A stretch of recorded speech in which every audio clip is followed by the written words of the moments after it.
Lorne Meacham had been laying the same stone for 17 years. Not the same stone exactly.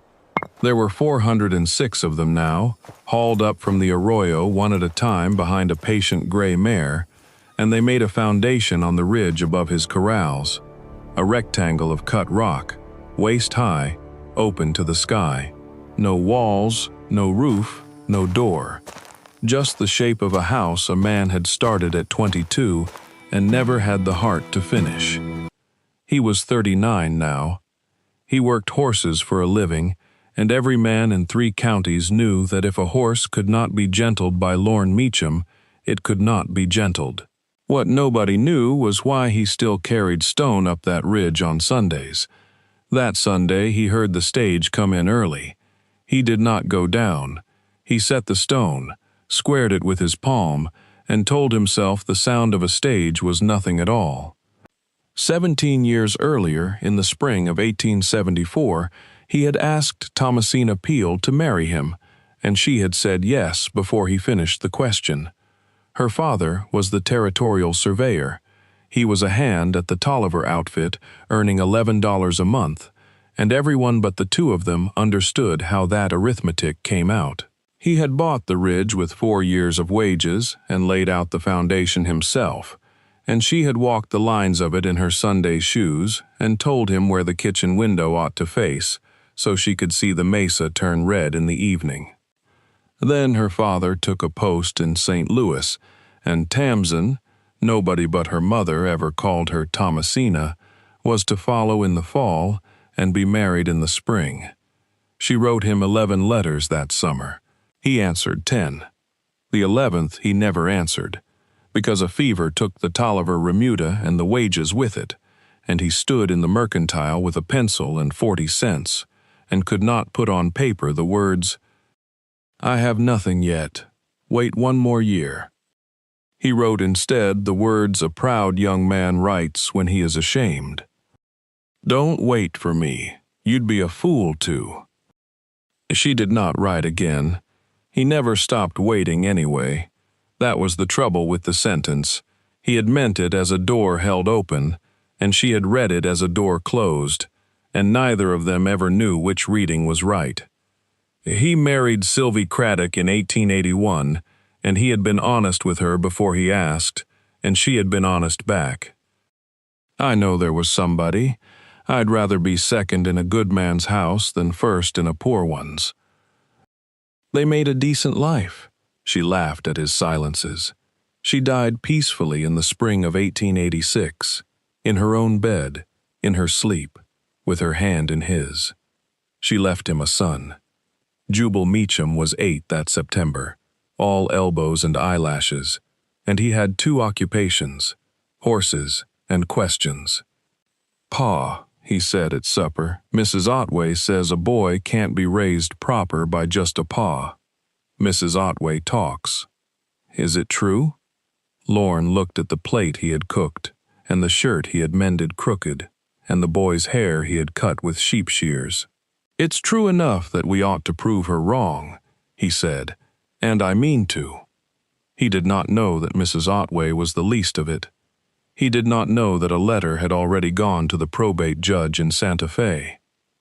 Zenobia Craddock was 57 years old, and she had buried a husband and both her daughters, and she had 1 grandson left in the world. She kept the Mesa's only hotel the way other women keep grief, polished until it hurt to look at. Twice a year she came out to the Meacham place with a hamper of things Jubal had outgrown before they arrived, and twice a year she left angrier than she came, because the boy had his mother's chin and his father's quiet, and both of those things were unbearable to her in different ways. That summer she had written to Judge Marcus Teal, a widowed horse trainer, 40 miles of open country, no woman in the house, a boy running half wild, against a grandmother with means, a hotel, and a school 2 streets away. She had not lied in a single line of it. That was what made the letter dangerous. She was waiting for the judge's circuit in November. And on the 14th of September, the eastbound stage set down a woman in a gray traveling dress at the Piñon Mesa depot, and Zenobia Craddock, watching from her own porch, felt the whole shape of her plan tilt without yet knowing why. Tamsin Redfearn was 36 years old and had been a widow for 11 months. Talmadge Redfearn had been a decent man, a St. Louis dry goods man with a slow smile, and she had made him a good wife for 14 years and never once let him see that some part of her was still standing on a ridge in New Mexico territory in her Sunday shoes. He died peacefully in his sleep in October, 61 years old, and his last words that evening had been about the weather. When the will was read, she found that he had known everything, the way patient men do. He had left her the house, the accounts, and a folded paper in his own hand. "You never said his name. You didn't have to. Go home, Tamsin. I had 14 good years I didn't deserve." She had sat with that paper for 8 months before she bought a ticket. She did not know if Lorne Meacham was alive or married. She had made herself say the worst of it out loud on the train. "He has a wife and 4 children, and he will be kind to you, and you will take the next stage back." And she had come anyway, which told her something about herself she was too old to be embarrassed by. She asked the depot agent for directions and walked the 2 miles out. He was in the round pen with a green 3-year-old when she came up the road, and the mare felt him change before he knew he had. He did not say her name. He stood there with a rope in his hand, and the years came up off the ground at him like heat. "Lorne," she said. "Tamsin. I've come a long way to say something," she said, "so I'd take it kindly if you didn't say anything at all until I've said it." He nodded. He could not have spoken. "I married a good man, and I was good to him, and he's gone. Peaceful, and he told me to come. Your name's still in the county book on that ridge. I asked at the depot. They told me you lost your wife 5 years back and you've got a boy." She stopped. Her chin came up. "I'm not going to stand here and be delicate about it. I'm 36. I've had one life already, and I'd like to be honest in the second one. Tamsin, your son needs a mama," she said, "and I need you both." The wind came up off the flat and moved the dust between them. Lorne Meacham had been rehearsing an answer for 17 years, and every word of it had gone out of his head. What came out instead was the truth, which was worse. "I wrote you don't wait for me," he said. "I've hated my own hand ever since." "I know," she said. "I read it 400 times. I never once believed it." "Then why?" "Because you didn't answer the 11th letter," she said. "And I had my pride too, and I was 19, and pride is cheap when you're 19, and it costs everything later." Her voice held. "I'm not 19 anymore. That's the whole of my argument." From the barn door, a small voice said, "Pa? Who's that?" She stayed at the hotel, because she would not have it said otherwise, and that put her under Zenobia Craddock's roof, which neither of them understood the price of yet. She took a room by the week, paid in advance, and began, without asking anyone's permission, to be useful. She mended the boy's shirts properly. She taught him to read the eastbound timetable, and then, seeing how he lit up, to read anything at all. He swallowed whole books once somebody thought to hand him one. She learned the name of every horse in the corral and did not pretend to know more than she did. She did not touch the kitchen for 3 weeks. When she finally did, she asked first. "Sylvie's things are in that cupboard," Lorne said. "I know. I'll not move a one of them. I only want the stove." That was the day Jubal Meacham decided about her, though it took him until October to say so. Lorne, for his part, was a slower animal. He had learned what a man learns when he loses a wife, that wanting a thing very much is no guarantee at all. He kept the rope in his hand. He kept the distance, And every Sunday he went up the ridge and laid another stone, and one Sunday in October he came up over the rise and found her already there, walking the lines of the foundation in her boots. "Kitchen window still faces the mesa," she said. "It does. You never finished it." "No." "Why?" Lorne set down the stone he was carrying. "Because I'd have had to decide who it was for," he said. Piñon Mesa talked, of course. A widow from St. Louis, living out of a trunk at the hotel, walking out to a widower's place 3 days a week. The Mesa had not had material this good since the assay office burned. Zenobia Craddock heard every word of it in her own dining hall, and she went upstairs the second week of October and did a thing she was not proud of. She wrote a second letter to Judge Teal, and in it she named Tamsin Redfearn, and she wrote the words, "A woman of no established character in this county," and she knew as she wrote them that they were not true.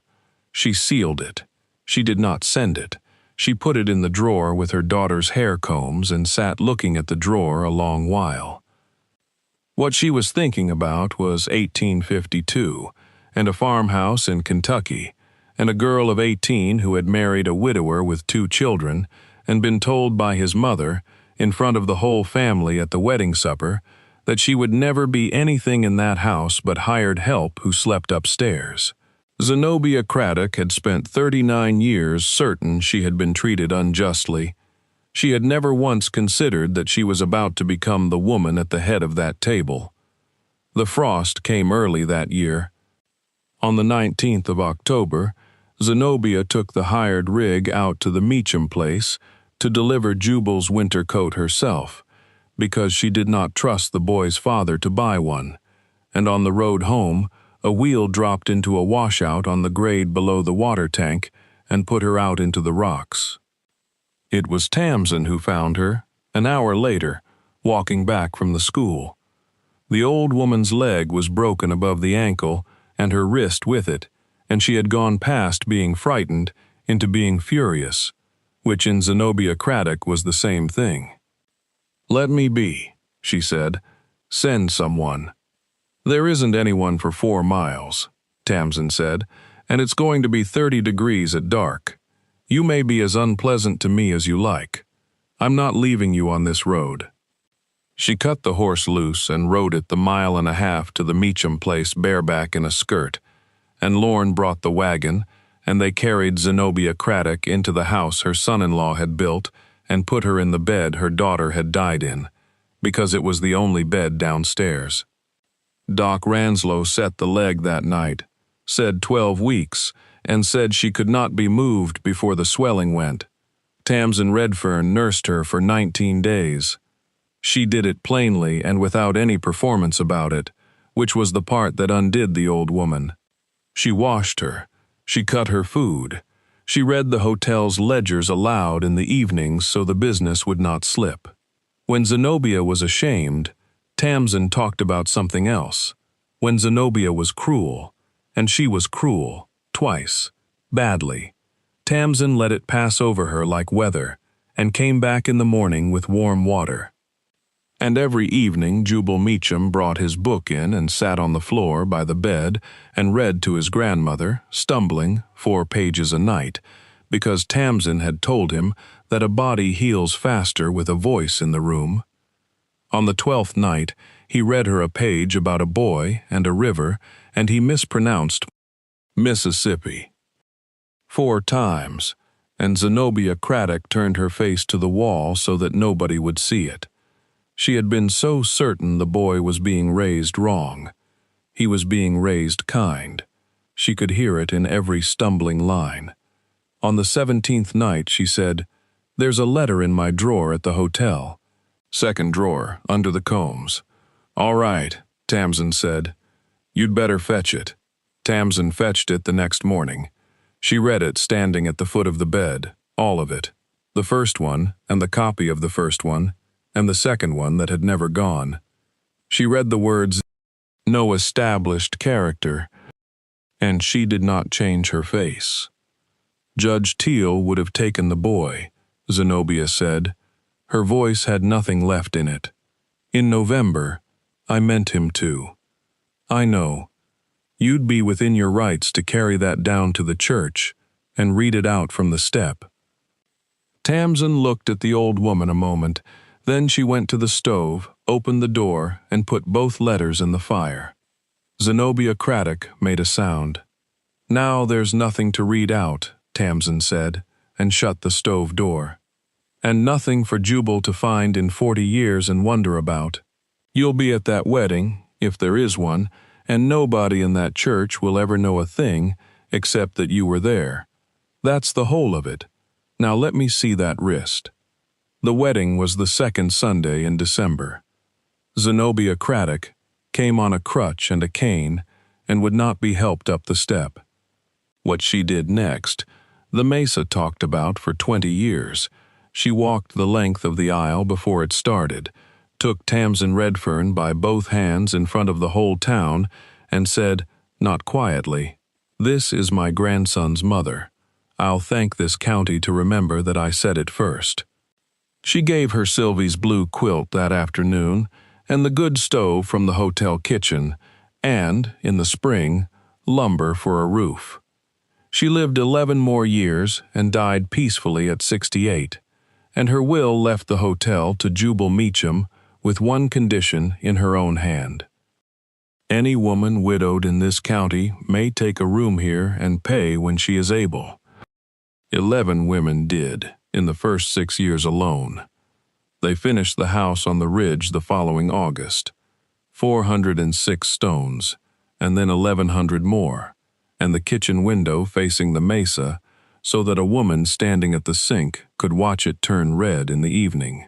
Lorne cut the sill himself and said it wrong twice and swore about it, and Tamsin stood in the doorway with her arms folded and let him. Jubal grew up to be a man who could gentle anything on 4 legs. None of that is the part of the story the Mesa remembers. What they remember is this. The morning after the wedding, Jubal Meacham came into the kitchen of the old house with his hair standing up and stopped in the doorway because there was a woman at the stove and he had not, in his whole remembered life, come into a kitchen and found a woman at the stove. He stood there a long time working out what to call her. Tamsin did not turn around. She had spent 17 years learning what waiting costs, and she was not about to charge an 8-year-old boy for it. "Bacon or eggs?" she said. "Both," he said, and then, into the space where the word had always been missing, "Both, Mama." Lorne Meacham stood in the hall with his hat in his hand and did not come in, because a man is entitled to 1 minute alone with a thing like that. 17 years, 406 stones, and one word he had never expected to hear said in his own house. He had been wrong about only one line in his whole life, and he had written it himself, and it had taken him half his life to be forgiven for it. "Don't wait for me." She had, anyway, and she had come back and said the sentence he could never have said first. "Your son needs a mama, and I need you both," and stood there in the dust while a proud man got out of his own way at last. The house on the ridge is still there. The kitchen window still faces the mesa, and in the county book, on the deed, in a hand that shook a little the day it was written, the ridge is entered under 2 names,